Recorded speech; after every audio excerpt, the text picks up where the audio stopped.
So the course title remains Introduction to Sociology, and the course code is CSS111. I've earlier explained CSS stands for Criminology and Security Studies. The course is a core course in the Criminology and Security Studies department, and that is why it is carrying that course code. It is general for the students.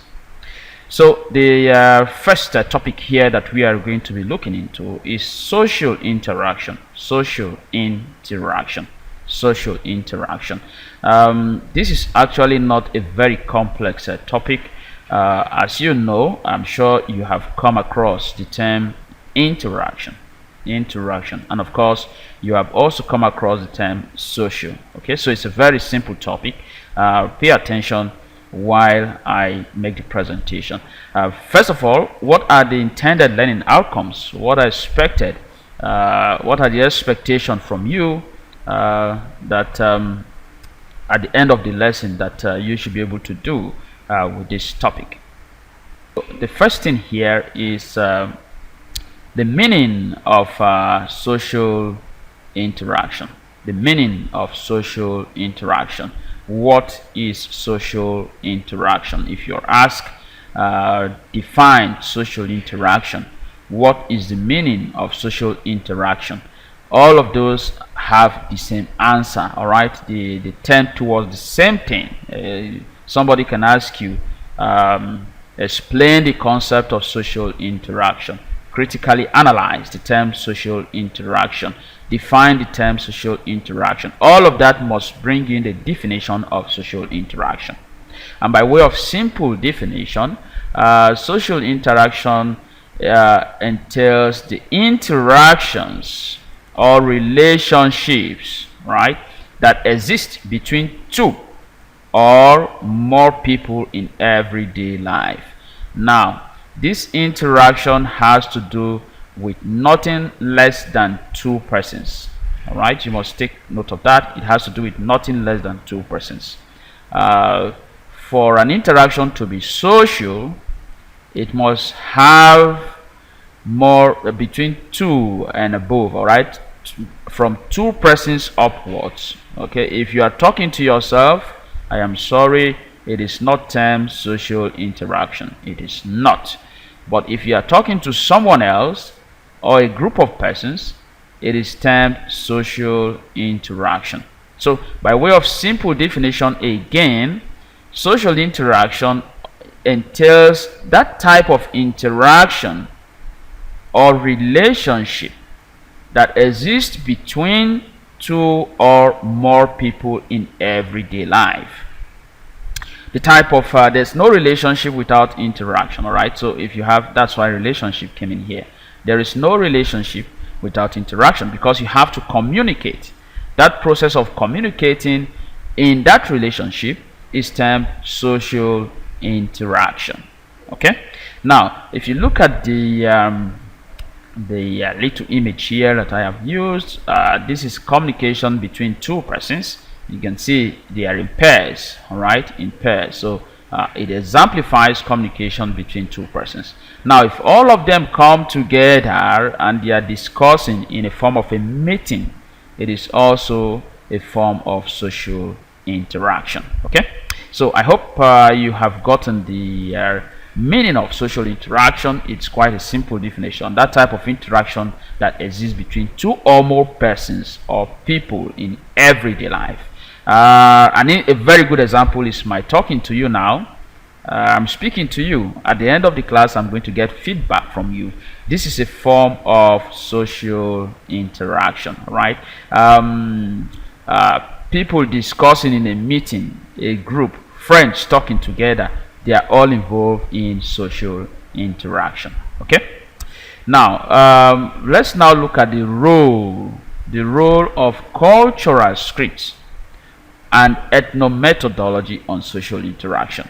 How does cultural script and ethnomethodology play? Please don't raise your hands for those of you. So what exactly are the roles, the function, the parts they play? What does cultural script and ethnomethodology do on social interaction. The first question you want to ask yourself is, what is cultural script? What exactly is cultural script? Now, just like a movie, the actors already have a script where they are expected to act from, where they are expected to demonstrate, all right, something that's supposed to make reference to. And so it is with every culture. The norms, all right, the norms of the culture, the expected behavioral pattern are the scripts. Those are cultural scripts. For instance, in some culture, it is expected that the younger ones should greet the elder ones, all right? Not just by verbal greeting, you have to prostrate, you have to lie down, right? That is a script, so it becomes part and parcel of those living in that community. We talked about the concept of internalization, a situation where a particular thing has become part and parcel of you. You don't need to be reminded, you don't need to look into anywhere for you to know what to do. It has become in your system. So cultural scripts are those practices that we derive from our culture, all right? They are embedded in our culture, and we are expected to act in those manners as demanded by the culture, right? Okay, so now let's look at again, I said cultural scripts are those practices that are embedded in our culture. Okay, they are embedded in our culture, and we are expected to act in consonance, in tandem with those practices that are embedded in our culture. All right, so they are a script for us to live our lives. And what about ethno-methodology? Ethno-methodology is actually an area in the social sciences, just like sociology. Okay, just a minute. Okay, all right. So that's ethno-methodology. More in a simplified explanation, it has to do with the study of how society becomes possible through social interactions. All right. Listen again. Ethno-methodology is the study of how society becomes possible through social interaction. Previously, I've told you that your study in this course is not just to pass examination. It is also for you to be able to practicalize whatever you have learned in real life experience. All right. For instance, the concept of social interaction, you should be able to use that as a professional whenever you are communicating in real life experience. And so ethno-methodology may not really be contained in your study material in details, all right, but then I have to let you know that it is the study of how society becomes possible through social interaction. And now, what is the concept of how is society possible? If you, of course, I know for those of you in sociology, political science, you are going to come across the concept of Thomas Hobbes, who asked the Hobbesian question: how is society possible? Society's possibility through social interaction is what ethno-methodology tends to study. All right, it's what ethno-methodology intends to study. Now, how is it that we are living together and everybody seems to know what to do and what not to do? How is it that we are living together and you know you are supposed to be in class today around 10 a.m. to 11 a.m.? It is because of that social interaction. If I have not interacted with you, that wouldn't have been possible. Okay? How is it that people drive on the highways with so much speed, yet they know what to do at every point in time? They are not using another one's lane. They are sticking to their lane and they are doing exactly what they are supposed to do. It is because of social interaction. Okay? Alright, so now, how does this ethno-methodology and cultural script play their role on social interaction? Now, social expectations are set stage for interaction. Social expectations. In cultural script, there are social expectations. In ethno-methodology, through social interactions, there are social expectations. So their role is by exposing social expectation to us, right? Yes, communication, that is through interaction is done through communication. So by social expectation, it set the stage for us to express ourselves, for us to interact. When, for instance, I meet someone new and I intend to make friendship with such a person, there is that expectation, all right? First and foremost, I have to be very kind. I have to introduce myself. I need to make some preliminary introductions, all right? Those are social expectations. I am coming across an elderly person, all right? What does our culture demand? That I greet, right? Because I'm the younger one. Say my network is breaking. Is that correct? All right, because I am.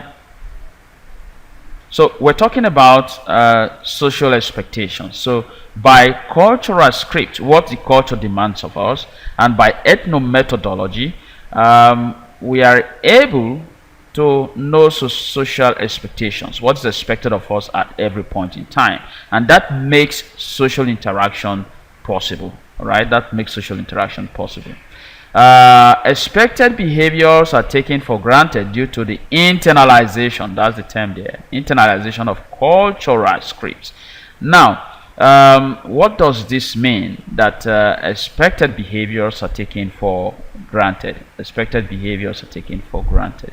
Now, the taking for grantedness does not actually mean that you become careless and you are now doing the wrong thing.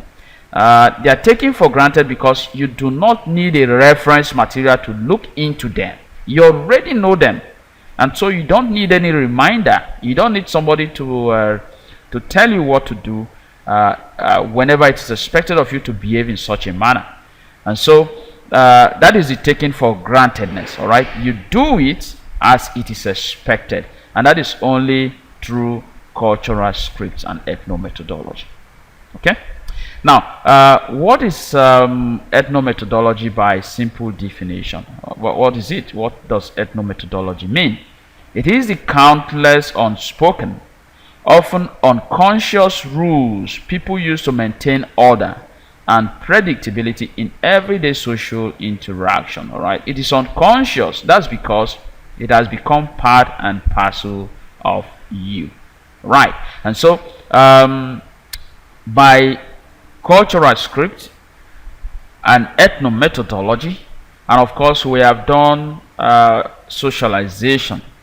Cultural scripts can only become part and parcel of us through the process of socialization, right? As the societal expectation becomes part and parcel of us, we now begin to behave in a way that we don't necessarily need to be conscious before we can behave in such manner. All right, it is in us, and that helps us to have an effective social interaction. Okay, helps us to have an effective social interaction. Now, I am taking time to explain all of this because I know it is somewhat complex and may not sink in easily into your mentality, and so I am taking enough time. In very few words, the role of cultural scripts and ethno-methodology on social interaction is that it makes social interaction becomes easy by way of making those social expectations become part and parcel of us in such a way that we act even without knowing. All right, okay, so that is it. Let's now look into another aspect. Let's look into another aspect: social identities and social interaction.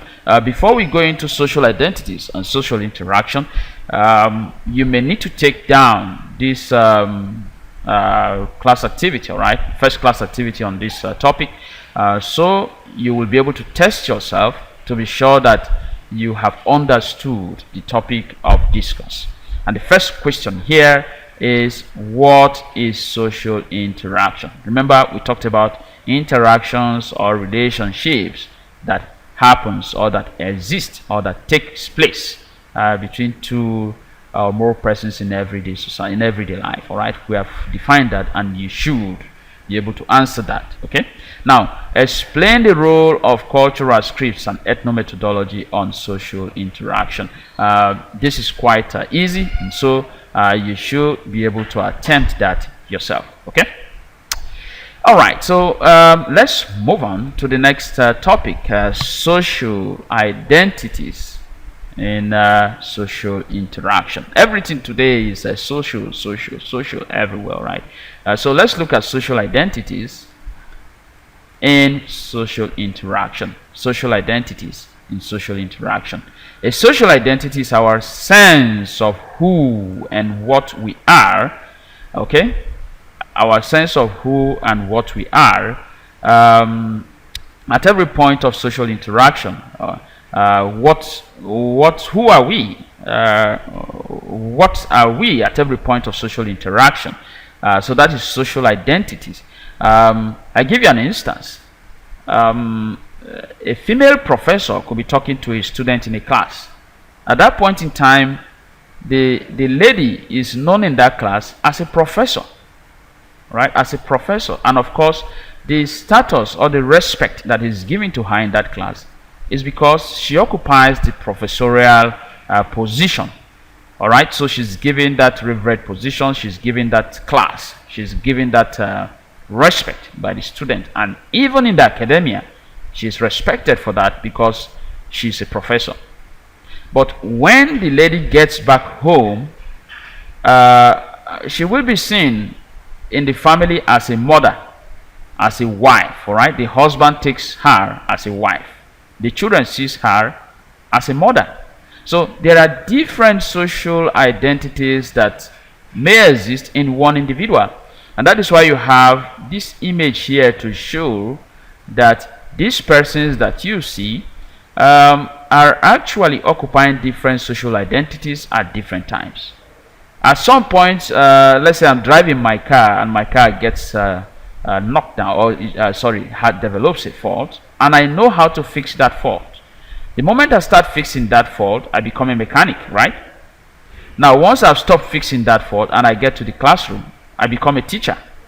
So, social identities differs across social interactions, all right? Social interactions. Let's say, for instance, a married man. Okay, we have given an example of that already using the professor. But you should know that at every point of interaction, social identities may likely change. All right, may likely change. All right, just a minute. Now we have been able to address the issue of social identities. All right, in social interaction, people occupy different statuses, different identities. All right, when they are interacting with others. It all depends on the situation and the way the individual tends to present himself or herself. All right, so there could be multiple identities, but only one identity at a time. Okay, all right, so let's look into making social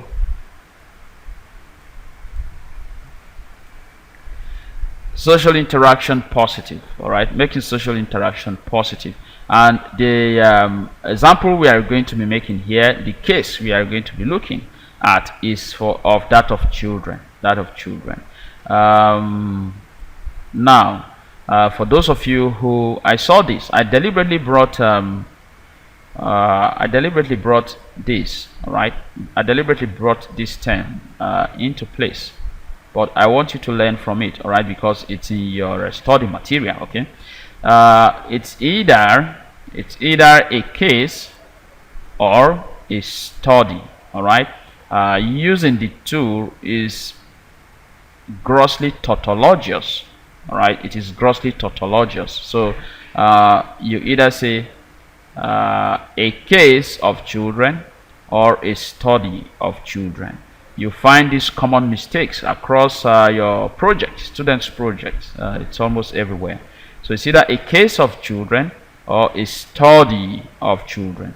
So I deliberately brought it so we can all learn from that. So making social interactions positive. We are now looking at, we're not trying to look at a case of children's situation, or we are looking at a study of children. All right, so you can put a stroke here just to show that you can use the two words interchangeably and avoid that error of tautology. All right, so making social interaction positive. What does that mean? It means that social interaction can either be positive or negative. Okay, social interaction can either be positive or negative. When social interaction is positive, it means that the interaction is friendly. It is friendly and it is done amicably. All right, there are no violence, there are no hassles. It's friendly. All right, but by the time it becomes the opposite, by the time it becomes violent, troublesome, it is negative. Okay, so in this case, we are looking at how to make social interaction positive in children. We are taking a case of children. All right, how to make social interaction positive in children. And we are saying that the first point here is that activities that help children make friends should be developed. Now, those activities that help children make friends should be developed, and of course, social interaction is a key instrument, a key strategy of which children make new friends. All right, by interaction in their classes, in church, wherever they meet, they make new friends. And so those activities that will help them make friends should be encouraged. Now, you are likely asking, what are the type of activities? We talk about playing games, all right, telling stories, having some debate, all of that. Those are activities that will help children make friends. Now, social skills are the tools that are necessary in order to have positive social interaction. Now, those children should have the social skills. All right, and what are social skills? Those are talents. All right, necessary talents on how to maneuver toys, on how to be creative, on how to attract other children to become their friends. And so those social skills should be developed in children to help them keep a positive social interaction. Right, once they have those social skills, the other children will be attracted to them, and of course they are likely going to have a positive social interaction. Now, social interaction could be positive or negative. We have discussed that.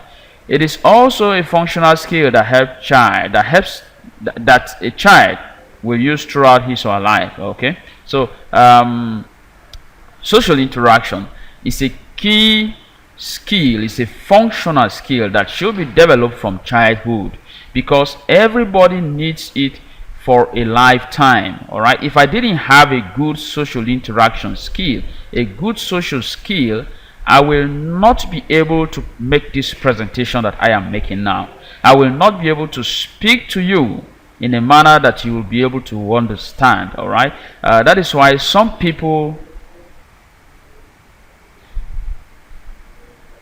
okay, I think it seems I thought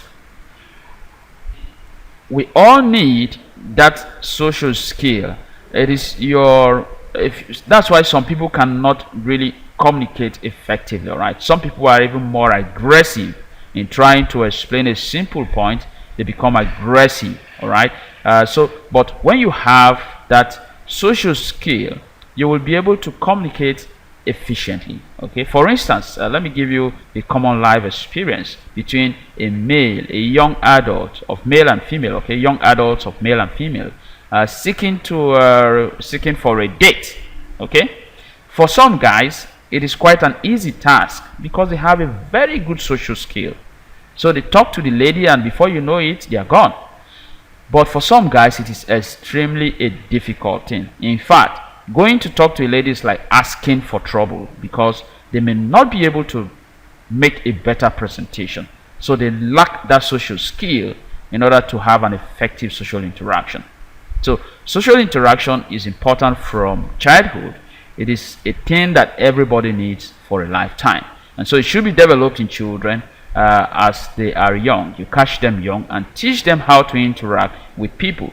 If a child is doing the wrong thing, there is nothing wrong in tapping on that child and letting the child know that what you are doing is wrong. Okay, and also it is not out of place to encourage a child, to make them feel that they are at their best, that they are doing so well. All right, and they are doing so well. By the time you praise them, all right, their self-esteem tends to have been heightened, and so they will be happy with themselves and they will be encouraged to do more. All right, so let's move on to the class activity 2. We have taken 1, so let's just move on so that we can capture what we have discussed already. So class activity 2, there it is. We have, what do you understand by social identities in social interaction? What do you understand? All right, we talked about the social status people occupy in social interaction. Whenever they are interacting, what are they?